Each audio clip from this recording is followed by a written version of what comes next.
Tom Cruise used to be Hollywood's golden boy. Perfect smile, perfect face, perfect life. But in 2025, something started changing. Fans first noticed it during a Super Bowl commercial. His face looked swollen, stretched, almost unrecognizable. Just minutes earlier, he had appeared completely normal in a movie trailer. Plastic surgeons suggested that too many fillers had reshaped his jawline, leaving it soft where it was once sharp. By July, British host Jonathan Ross made a brutal comparison. Tom's face now looked like Play-Doh. So, what happened to the man? Millions fell in love with. To understand, we need to go back to the very beginning. Tom Cruise was born on July 3, 1962, in Syracuse, New York. From the start, his life was anything but stable. His father, Thomas Mather III, an electrical engineer, had a terrible temper. Explosions of anger could come out of nowhere. Tom would later describe him as a merchant of chaos. But it wasn't just yelling, it was abusive. The family never stayed in one place for long. By the age of 14, Tom had attended 15 different schools, moving from Canada to Kentucky to New Jersey, never able to keep a friend. That constant upheaval left him on edge, always alert, always adapting. And that skill adaptability served him well later in Hollywood.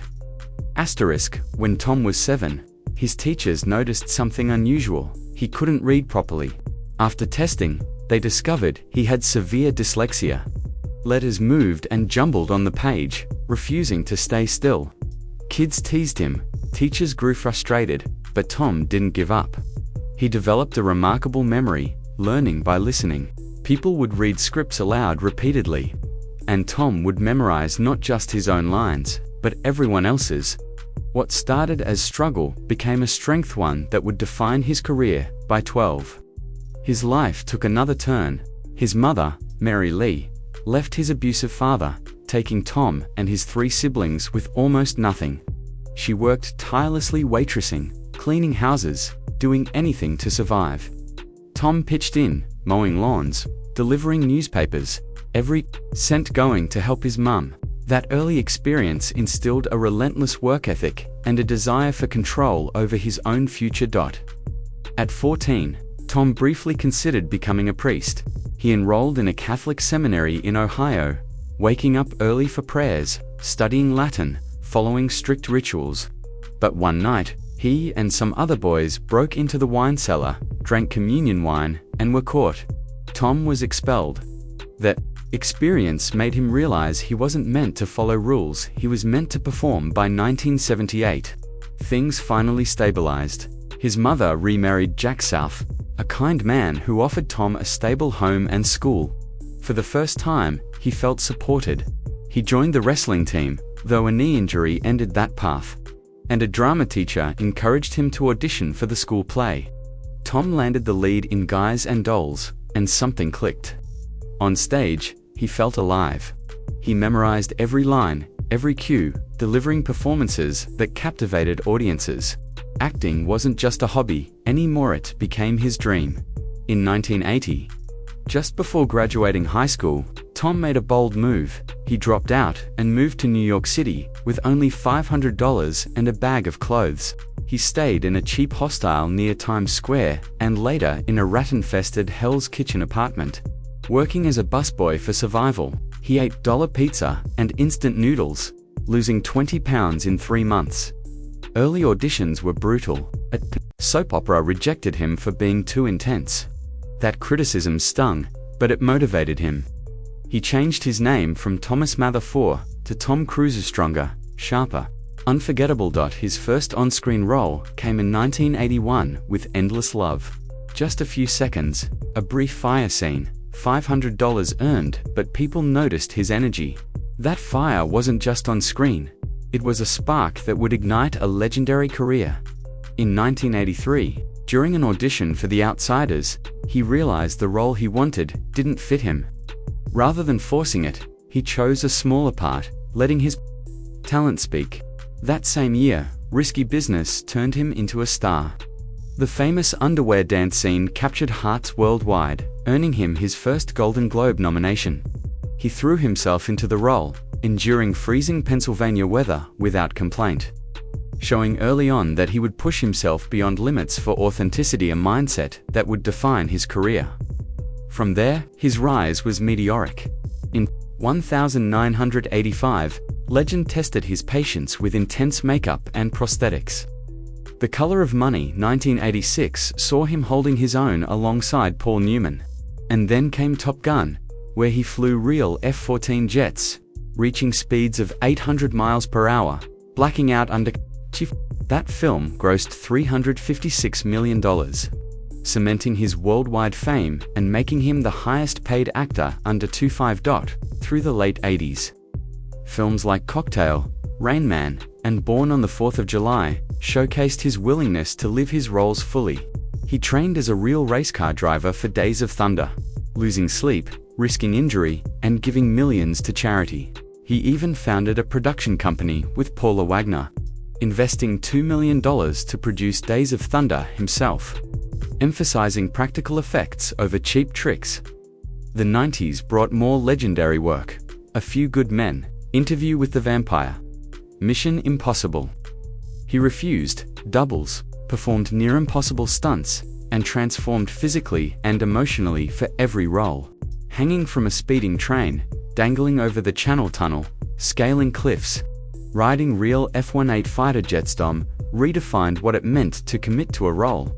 But fame came with personal cost. His marriages, first to Mimi Rogers, then Nicole Kidman, Penelope Cruz, and Katie Holmes, were fraught with heartbreak. Miscarriages, divorces, custody battles, and the shadow of Scientology loomed large. The church influenced his relationships and decisions, creating tension and secrecy.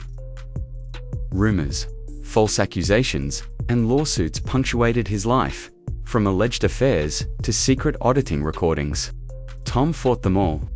But each conflict added weight to the public persona versus private reality. By 2025, fans began noticing changes in the face they'd adored for decades.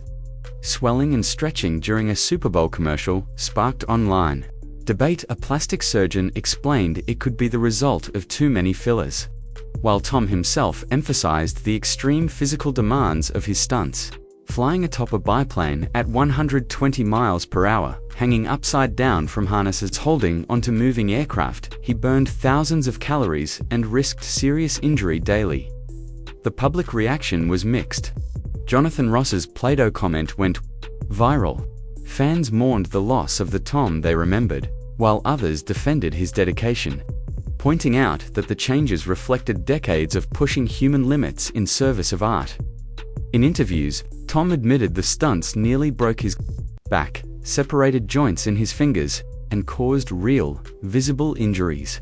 Yet, he persisted. Through triumph and controversy, Tom Cruise remains one of Hollywood's most committed performers.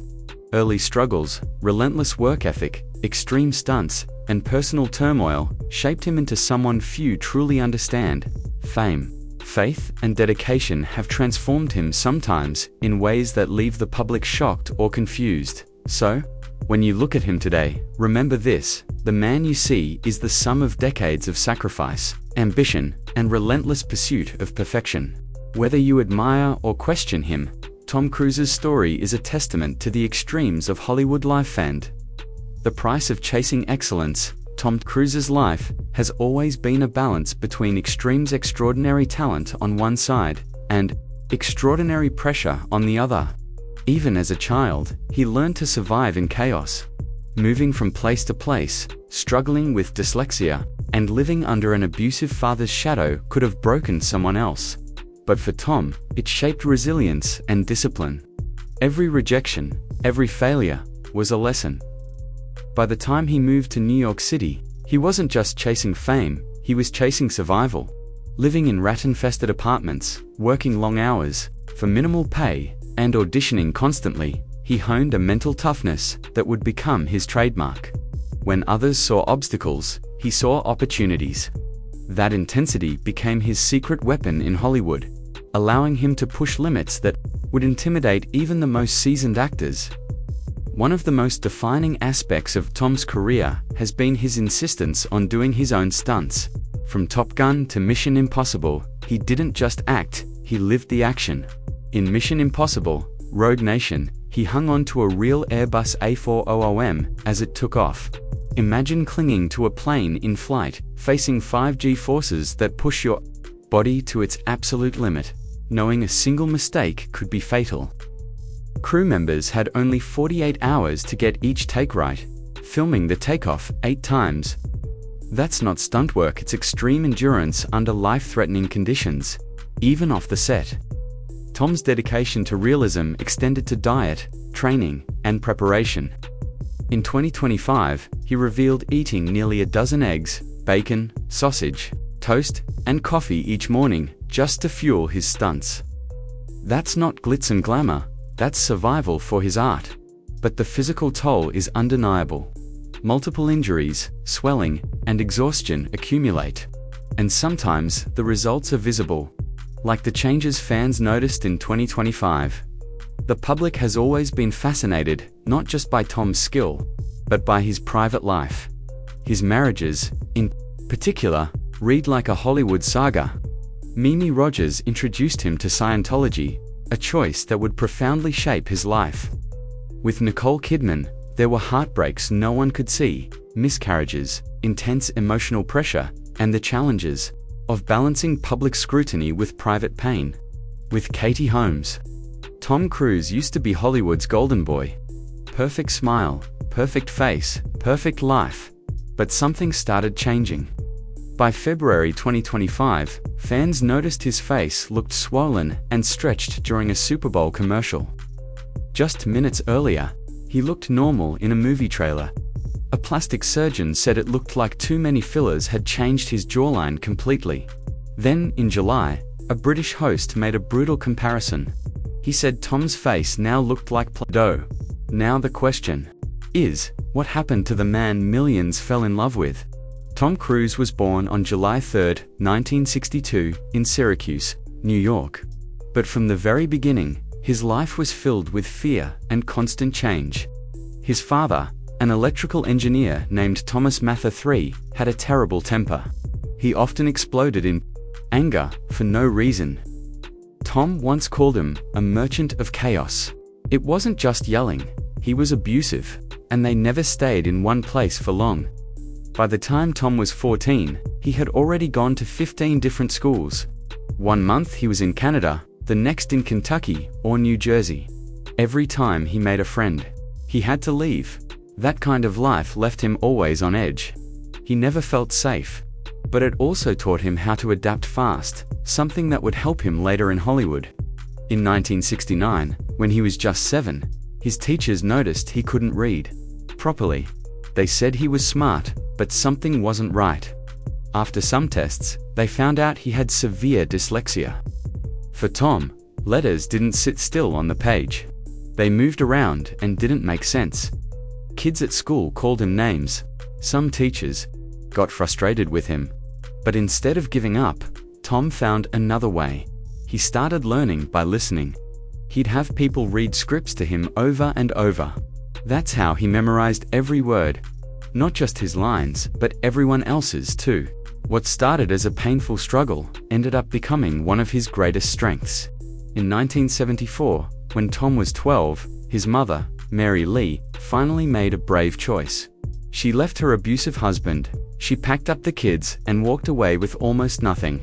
Suddenly, she was a single mother, raising 4 children with no money and no job skills. She worked non-stop waitressing, cleaning houses, doing anything she could. Sometimes, she worked 16 hours a day. They moved from place to place, always chasing cheaper rent. Watching his mother struggle, Tom knew he had to help. He mowed lawns, delivered newspapers, anything for a few dollars. Every cent went to his mum. That time taught him the value of hard work and how badly he wanted control over his own future. In 1976, when he was 14, something surprising happened. Tom told his family he wanted to become a priest. He enrolled in a Catholic seminary in Ohio and followed the strict schedule. Early morning prayers, Latin classes, religious rituals. Teachers saw him as serious and devoted. But it didn't last. One night, Tom and some other boys broke into the wine cellar and drank the communion wine. They got caught, and Tom was expelled. He later said the experience made him realize he wasn't meant for that life. He wasn't meant to follow rules. He was meant to perform. In 1978, Tom's life started to settle. His mother married Jack South, a paint salesman who treated Tom kindly. They moved to Glen Ridge, New Jersey. For the first time, Tom had a stable home, a stable school, and someone who supported him. He joined the wrestling team, but a knee injury ended that dream.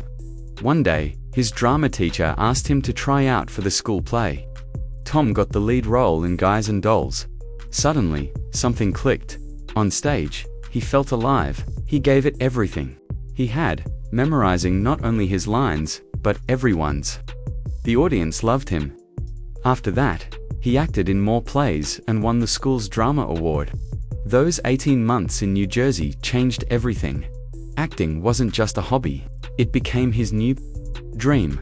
In 1980, just before graduating high school, Tom made a decision that scared his whole family. He dropped out and moved to New York City to become an actor. He only had $500 and a bag of clothes. He stayed in a cheap hostel near Times Square and got a rat-infested apartment in Hell's Kitchen. Rent was $230, and he worked as a busboy to survive. He ate dollar pizza and instant noodles, losing 20 pounds in the first 3 months. He auditioned for a soap opera, but got rejected for being too intense. That comment hit him hard. He changed his name from Thomas Matherford to Tom Cruise, hoping it would sound stronger and more memorable. Then, in 1981, he got his first film role. It was just a few seconds in a movie called Endless Love. He set a fire in one scene. Got paid $500, and that was it. But something about his energy stood out. People noticed him. The fire he lit in that scene wasn't just on screen. It was the beginning of something huge. In 1983, he auditioned for The Outsiders. He was trying out for the role of Soda Pop. But during the audition, he stopped and said, "This isn't working for me." Everyone was shocked, including Rob Lowe. But that moment showed how aware Tom was of his own limits. Instead of forcing it, he took a smaller role, and that small role helped him stand out even more. That same year, Risky Business came out, made on a small budget of $6.2 million. It earned over $63 million. The famous underwear dance turned him into a star. Critics loved it, and Tom got his first Golden Globe nomination. That same year, he did All the Right Moves. Filmed in freezing Pennsylvania, the harsh weather pushed him to his limits. But he didn't complain. He gave everything to the role, showing that he was willing to suffer for authenticity. That mindset would later make him famous for doing his own stunts. In 1985, he took a role in Legend, directed by Ridley Scott. The makeup process was intense. Though Tom didn't wear heavy prosthetics, he worked closely with a crew handling the largest makeup operation of its time. His co-star Tim Curry once ripped off his own prosthetics in frustration, injuring himself. This taught Tom how demanding big productions could be, and he was ready for it. Then came The Color of Money in 1986, where Tom worked alongside Paul Newman and under-director Martin Scorsese. Tom played a young pool hustler and trained hard to make it look real. Newman won an Oscar, but Cruise proved he could hold his own next to legends. That same year, Top Gun exploded. Tom flew in real F-14 jets, reaching speeds of 800 mph. He experienced blackouts from the G-forces. He completed over 40 hours of flight time, and the Navy even changed its rules for him.